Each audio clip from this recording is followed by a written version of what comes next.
Ration పంపిణీ వ్యవస్థకు సంబంధించి ఇటీవల ప్రభుత్వం తీసుకున్న నిర్ణయంతో దాదాపు 9,000కు పైగా రాష్ట్ర వ్యాప్తంగా ఇంటింటికి వెళ్లి రేషన్లు అందిస్తున్నటువంటి ఎండీ వ్యవస్థ అంతా కూడా నిర్వీర్యం అవుతుంది. దాదాపు 9,000కు పైగా ఎండీకు సంబంధించి వాహనాల ద్వారా వెళ్లి రేషన్ అందించే వాళ్ళంతా కూడా ఇప్పుడు ఉపాధి కోల్పోతున్న పరిస్థితి కనిపిస్తుంది. ఉన్నట్టుండి రాత్రికి రాత్రి నిర్ణయం తీసుకోవడం వల్ల తమ కుటుంబాలన్నీ కూడా రోడ్డును పడుతున్న వాళ్ళందరూ కూడా ఆవేదన వ్యక్తం చేస్తున్నారు. ఈ రోజు ఏలూరు జిల్లా కలెక్టరేట్ వద్ద ఎండీకి సంబంధించిన వాహనాలు నడిపేటువంటి డ్రైవర్లు అందరూ కూడా ఇక్కడికి వచ్చి నిరసన వ్యక్తం చేస్తున్నారు. మనం అంతా పాటు ఎండీలు ఉన్నారు, ఒకసారి మాట్లాడదాం.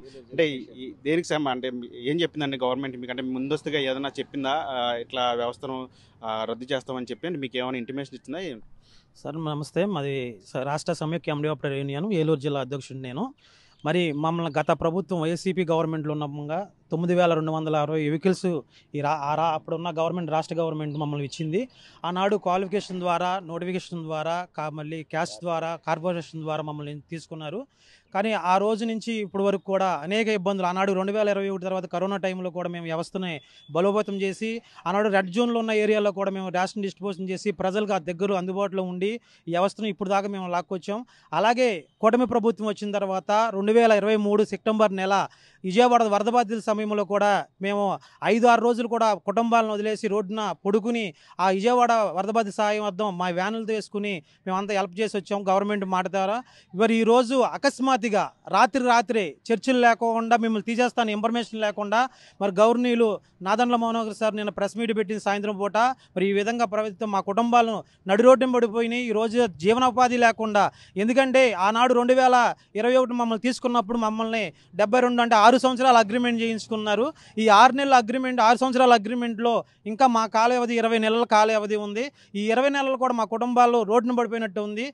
ఇప్పుడే రాత్రి ఇన్ఫర్మేషన్ లేకోకుండానే నడి రోడ్డును పడితే ఇవాళ ఆత్మహత్యలు చేసుకునే పరిస్థితులు కూడా ఈ ఎండీ వ్యవస్థ ఉంచిందని మరొకసారి తెలియజేస్తూ రాష్ట్ర ప్రభుత్వానికి ఒకటే హెచ్చరిక చెప్తున్నాం. ఇది డిమాండ్ అనుకోండి, మా ఆవేదన అనుకోండి, మా బాధ అనుకోండి, ఖచ్చితంగా మా ఆవేదనతో రాష్ట్ర ప్రభుత్వం అర్థం చేసుకుని ఇంకా 20 నెలల కాల వ్యవధిలో మమ్మల్ని తీసుకుని మా ఉద్యోగాలు మాకు ఇచ్చి మా కుటుంబాలను ఆదుకోవాల్సిందిగా మరి కోరుతూ రాష్ట్ర ప్రభుత్వాన్ని చెప్తున్నాం. ఎందుకంటే ఇవాళ ఇదే వ్యవస్థలో అనేక కుటుంబాలను రోడ్డున ఉన్నాయి. దయచేసి అర్థం చేసుకుని మమ్మల్ని ఆదుకుని మా గవర్నమెంట్ తర్వాత తీసుకోవాల్సిందిగా మనవి చేస్తూ రాష్ట్ర ఏలూరు జిల్లా ఇదే విధంగా మీరు డిమాండ్ ఏంటంటే మా 20 నెలల కాల వ్యవధిలో మా ఉద్యోగాలు మాకు ఇవ్వండి, అదే మా ఫైనల్ డిమాండ్. ఎందుకంటే రాష్ట్ర ఉచితంగా వ్యాన్లు ఇస్తామన్నారు. అవి 6 సంవత్సరాలు అయిపోయేవాడికి రిపేర్లు వచ్చి ఆ పెట్రోల్ బళ్ళు ఎవరు కూడా యాక్సెప్ట్ చేసి ఏ కిరాయిలు కూడా ఉండవు. మా జీవనోపాధి ఎట్టి పరిస్థితులు మాకు జీవనోపాధి లేదు. ఎందుకంటే ఈ 15 రోజులు వర్క్ చేసుకున్న తర్వాత ఆటో తోలుకున్న చిన్న వర్క్ చేసుకునే వాళ్ళు తప్ప జీవితోపాధి కుటుంబాన్ని పోషించుకునే ఆర్థికంగా ఏది లేదు. దయచేసి అర్థం చేసుకుని రాష్ట్ర ప్రభుత్వం ముఖ్యమంత్రి గారైనా, పవన్ కళ్యాణ్ గారైనా, నాదన్ల మనోహర్ గారు సార్ అయినా సరే అయా మమ్మల్ని అర్థం చేసుకోండి. ఏలూరు జిల్లా యూనియన్ తరఫున మిమ్మల్ని బతిమలాడుతున్నాం. ఇదే మీరు ఏ సమాధానం చెప్పకపోతే భవిష్యత్ కార్యాచరణ మరీ తీవ్రంగా ఉంటుందని రాష్ట్ర వ్యాప్త సమైక్య ఎండీ ఆపరేటర్ యూనియన్ తరఫున మేము డిమాండ్ చేస్తున్నాం. అంటే వాస్తవానికి ఈ వ్యవస్థ ద్వారా ఇంటింటికి వెళ్ళి రేషన్ అందిస్తున్నారు, ఎక్కడ కూడా ఏ సమస్య లేదు. కానీ ప్రభుత్వం ఉన్నట్టుండి ఎందుకు ఈ నిర్ణయం తీసుకుంది? అంటే మీ మీద కూడా ఒక ఆరోపణలు చేస్తుంది, రేషన్ వ్యాన్ల ద్వారా అవినీతి కూడా చేస్తున్నారు. దానికి ఏం చెప్తారు? రాష్ట్ర అవినీతి జరుగుతుందండి సార్. మాకు ఎక్కడన్నా అవినీతి వాళ్ళ ఆరోపణలు తప్ప ఎక్కడ కూడా క్లారిటీ లేదు. ఎవరన్నా ఆరోపణలు చేసి తప్పు చేసిన వాళ్ళు మేము ఆ రోజు చెప్పాం, మేము గవర్నమెంట్ కూడా ఇమీడియట్గా సస్పెండ్ చేయండి, ఆ వ్యాన్ సరెండర్ చేసుకోమని.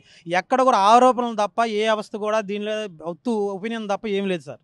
అంటే మీరు ఇప్పుడు దీని మీద ఆధారపడి బతుకున్నారు, మీ కుటుంబం మొత్తం కూడా దీని మీదే ఆధారపడి బతుకున్న పరిస్థితి ఉన్నట్టుండి రాత్రికి రాత్రి ఇట్లా రోడ్డు మీద పడేయటం వల్ల అంటే ఎట్లా అంటే మీరు ఏ విధమైన ఇబ్బందులు పడతారో గవర్నమెంట్కి ఏం చెప్తారు? సార్ మాకు ఖచ్చితంగా ఇప్పుడు వయసు మమ్మల్ని క్వాలిఫికేషన్ ద్వారా ఖచ్చితంగా వయసు ద్వారా కూడా తీసుకున్నారు. ఒక్కొక్కరికి 45 ఏళ్ళు దాటిపోయి ఉన్న వాళ్ళు కూడా ఉన్నారు ఈ 5-6 సంవత్సరాల్లో. ఆనాడు మేము తీసుకున్నప్పుడు 35 సంవత్సరాలు 36 సంవత్సరాలు వస్తున్నారు. ఇప్పుడు ఏ వర్క్కి వెళ్దామన్నా మీ వయసు ఎక్కువైపోయింది అని ఎవరు కూడా మమ్మల్ని తీసుకోవట్లేదు. కానీ రోడ్డున ఈ కుటుంబాలు ఇప్పుడు రాత్రే జిల్లా అంతా ఒకే వేదన చెందుతుంది. అకస్మాత్తుగా తీయడం ఏంటని ఇప్పుడు కుటుంబాన్ని పోషించుకునే పరిస్థితులు కూడా మా ఎండీ అవస్థలు లేదు సార్. దయచేసి మా ఎండీ అవస్థలు కొనసాగించమని మా డిమాండ్ చేస్తున్నాం సార్. అంటే ఒకవేళ ఇది కనుక రద్దు చేస్తే పూర్తిగా అంటే మీకు వేరే ఏదైనా ప్రత్యామ్నాయం కోరుకుంటారా, లేదంటే ఈ వ్యవస్థనే కావాలని కోరుకుంటారు? సార్ మాకు 20 నెలల కాలం ఏముంది, ఒక ఇస్తే 20 నెలల కాల వ్యవధిలో మా ఉద్యోగాలు మాకు ఇవ్వండి, లేదా దీనికంటే మాకు ఒక జీవితం శాలరీ వచ్చేదా, ఏదో గవర్నమెంట్ డ్రైవర్ పోస్ట్ ఏదో ఇచ్చినా మాకు యాక్సెప్ట్ చేస్తాం. కానీ ఈ వ్యాన్ ద్వారా బతకమనే అవకాశం ఇస్తే మాత్రం మేము చేయలేం సార్. ఈ వ్యాన్ వల్ల ఉపయోగం లేదు.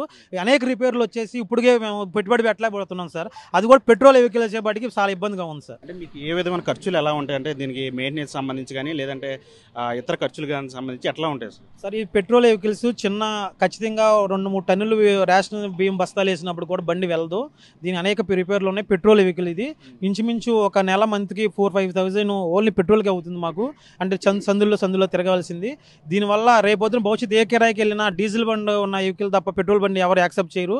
దీనివల్ల ఆర్థికంగా అయితే మేము ఏ విధంగా ఉపయోగపడుతుంది సార్ మాకు. అంటే ఈ వెహికల్స్ కేవలం దీనికి రేషన్ పంపిణీకి మాత్రం పనికొస్తాయి, రేషన్ వెహికల్ వల్ల ఉపయోగపడతాయి సార్. దానివల్ల దేనికి ఉపయోగపడవు. ఎందుకంటే ఈ 15 రోజుల వర్క్ కాబట్టి దానికి సరిపడా రేషన్ డిస్ట్రిబ్యూషన్ చేయడం వరకు మాత్రమే ఈ వెహికల్ ఉపయోగపడతాయి సార్. అంటే మీరు చెప్పండి, ఆయన చెప్తున్నారు అంటే ఈ వాహనాలన్నీ కూడా కేవలం రేషన్ పంపిణీకి ఉపయోగపడతాయి, ఈ వ్యవస్థను రద్దు చేస్తే తామంతా కూడా రోడ్డును పడతాం అంటున్నారు. అంటే మీరేం చెప్తారు గవర్నమెంట్కి, అంటే ఏ విధమైన న్యాయం కోరుకు? నేను భీమడోల మండలం ఎండియు ప్రెసిడెంట్ అండి. మాకు ఇప్పటి వరకు కూడాను ఈ 5 సంవత్సరాల్లో మేము ప్రతిష్టాత్మకంగా మాకు ఈ వ్యవస్థని అప్పచెప్పారు. మేము అదేవిధంగా ప్రజల్లోకి వెళ్ళి ఇంటింటికి వెళ్ళి ఎటువంటి ఇబ్బంది లేకుండా ప్రతి ఒక్క కుటుంబానికి మేము రేషన్ డిస్ట్రిబ్యూషన్ చేసాం. ఇలా చేస్తూ ఉండగా ఇప్పుడు మాకు సడన్గా ఇప్పటికిప్పుడు రాత్రికి రాత్రి నిర్ణయం తీసేసుకుని పొద్దుటికల్లా మాకు మీ వాహనాలు తీసేస్తున్నామని చెప్పేసి అని చెప్పగానే అందరం మా ఎండిఓలు అందరం కూడాను, రాష్ట్ర వ్యాప్తంగా ఉన్న ఎండిఓలు అందరం కూడాను దీని మీద బతుకుతున్నాం. ఇది మాకు జీవనాధారంగా మేము చేసుకుని దీని మీద బతుకుతున్నాం. ఇలా బతుకుతున్న సమయంలో ఇప్పటికిప్పుడు తీసేస్తే మాతో పాటు ఒక హెల్పర్ కూడా ఉంటున్నాడు. అంటే మా ఒక బండికి వచ్చి 2 కుటుంబాలు బతుకుతున్నాయి. ఇప్పటికిప్పుడు మేము అందరం కూడా రోడ్డును పడిపోయాం. మాకు ఈ వ్యవస్థ లేకపోతే మేము మా కుటుంబాలని పోషించుకోవడానికి కూడా మేము చాలా ఇబ్బందులు పడుతున్నాం. ఎందుకంటే మాకు ఇంకా 20 నెలలు మాకు దీని కాలపరిమితి ఉంది. ఈ అగ్రిమెంట్ ప్రకారం 20 నెలలు కాలపరిమితి ఉంది. ఈ కాలపరిమితిలో అది పూర్తి అవ్వకుండానే మాకు తీసేసి మేము దీని మీద ఈ 20 నెలలు ఉంది అని చెప్పేసి మేము కొన్ని అప్పులు కానీ మా కుటుంబాలను పోషించుకోవడానికి ముందస్తు వస్తుంది అని చెప్పి మేము అప్పులు తీసుకుని కానీ వీటన్నిటికి కూడాను ఇప్పుడు రోడ్డున పడే పరిస్థితి మా కుటుంబాలకు, మా పిల్లల చదువులకి కానీ మాకు తల్లిదండ్రులు ఉన్నారు. తల్లిదండ్రులను పోషించుకోవడానికి కానీ మాకు జీవనాధారం దీనివల్ల పోతుంది. ఇప్పుడు మాకు ఒకేసారి అంటే మీరు ఇప్పుడు ఒకవైపు మీ కుటుంబాలు రోడ్డును పడతాయి, మరోవైపు వందలాది ఇలాంటి వాహనాలన్నీ కూడా నిరుపయోగం, అంటే రేషన్ పంపిణీ కాకపోతే దీనికి పనికిరావు అని చెప్తున్నారు. అంటే ప్రభుత్వం నిర్ణయాన్ని ఎట్లా చూస్తారంటే ఇన్ని వందలాది వాహనాలను నిరుపయోగంగా చేయటం లేదు, అంటే ఆ నిర్ణయాన్ని ఎట్లా చూస్తారు? ఈ వాహనాలను మాకు ఇచ్చి తిప్పుకోమన్నా మేమే దీన్ని రోడ్డు మీద తిప్పే పరిస్థితి కాదు. ఎందుకంటే ఇది ఓన్లీ రేషన్ డిస్ట్రిబ్యూషన్కి తప్ప వేరే దానికి ఉపయోగపడే విధంగా మాకు ఇవ్వలేదు. దీని మీద బతకాలన్నా బతకలేము. ఈ వాహనాలు ఇచ్చి మీకు జీవనం చేసుకోండి అని చెప్పేసి అంటాను కదా మేము చేయలేం. మాకంటూ ఈ 20 నెలలు మేము రేషన్ డిస్ట్రిబ్యూషన్లో మమ్మల్ని కంటిన్యూ చేయాలి. మాకు ఒకవేళ తీసేసిన పక్షాన మాకంటూ ఒక జీవనాధారం చూపించాలి. ఒకవేళ ప్రభుత్వం కనుక అట్లా నిర్ణయం తీసుకుపోతే మీకు వేరే ప్రత్యామ్నాయం చూపించకపోతే ఎండిఓలు అందరూ కలిసి ఏం చేస్తారు? మేము ఎండిఓలు అందరం కూడా రోడ్డుని పడతాం. మా కార్యాచరణ మాతోటి ఉన్న హెల్పర్లు 18,000 కుటుంబాల పైన ఉన్నాయి. హెల్పర్లతో కలిపి మేమందరం కూడా రోడ్డుని పడతాం. మేము చేయాల్సిన కార్యాచరణ మేము చేస్తాం. గవర్నమెంటు మమ్మల్ని మా యందు దయించి మాకు జీవనాధారం చూపించాలని చెప్పేసి ప్రభుత్వాన్ని మేము కోరుతున్నాం. ఇది మొత్తంగా ఎండీలు అందరూ కూడా చెప్తున్నారు. అంటే రాష్ట్ర వ్యాప్తంగా ఉన్నటువంటి వందలాది వాహనాలు నిరుపయోగంగా అవటమే కాకుండా మరోవైపు కుటుంబాలు, అదేవిధంగా ఎండీలతో పాటు కింద ఉన్నటువంటి హెల్పర్లు అన్ని కుటుంబాలు కూడా రోడ్డును పడే పరిస్థితి ఉందని చెప్తున్నారు.